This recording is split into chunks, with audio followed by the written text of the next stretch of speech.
আজ বাংলাদেশে টি-20 বিশ্বকাপ দল ঘোষণা করার কথা থাকলেও তা হচ্ছে না। তাসকিন আহমেদের ইনজুরির অবস্থা জানতে দেরি হচ্ছে বলে জানা গেছে।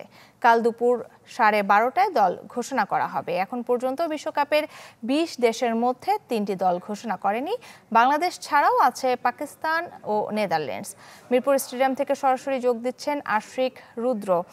রুদ্র, বিশেষ কোনো কারণ আছে কিনা আজকে দল ঘোষণা না করার, আর দলে কার কার জায়গা অনিশ্চিত জানাবেন? আপনি দর্শকদের যেটা জানাচ্ছিলেন যে তাসকিন আহমেদের ইনজুরির একটা কারণ, যে কারণে আসলে বিশ্বকাপের দল দিতে দেরি করছে বিসিবি, যেটা আসলে গতকাল আমরা জানতে পেরেছিলাম বিসিবি বিভিন্ন সূত্র থেকে। এমনকি বিসিবির সভাপতিও বলেছিলেন যে আজকে দল দিয়ে দিবে। তবে যেটা আমরা জানতে পেরেছি যে তাসকিন আহমেদ চতুর্থ টি-20তে ফিল্ডিং করার সময় তিনি কিন্তু ইনজুরিতে পড়েন, যে কারণে কিন্তু তার রিকভার করতে একটু সময় লাগছে। তার কি কন্ডিশন, ইনজুরিটা কতটুকু গুরুতর, সুস্থ হতে কত সময় লাগবে, অনেক প্রশ্ন আছে নির্বাচকদের, অনেক প্রশ্ন আছে টিম ম্যানেজমেন্টের।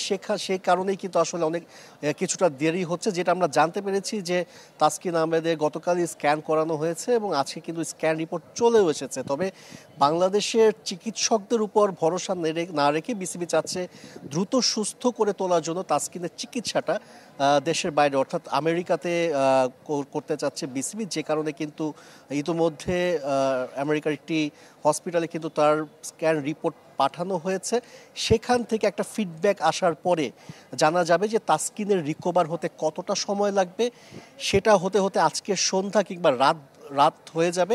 যে কারণে কিন্তু আজকে আর বিশ্বকাপ দলটা ঘোষণা করা হচ্ছে না। যে কারণে আসলে আগামীকাল বিসিবি একটু সময় নিয়ে দল ঘোষণা করবে। তবে যেটা আমরা জানতে পেরেছি যে তাসকিনের যে ইনজুরির যে ধরন, সেটা আসলে খুব বেশি গুরুতর না। হয়তোবা 2 থেকে 3 সপ্তাহ সময় লাগতে পারে রিকভারির।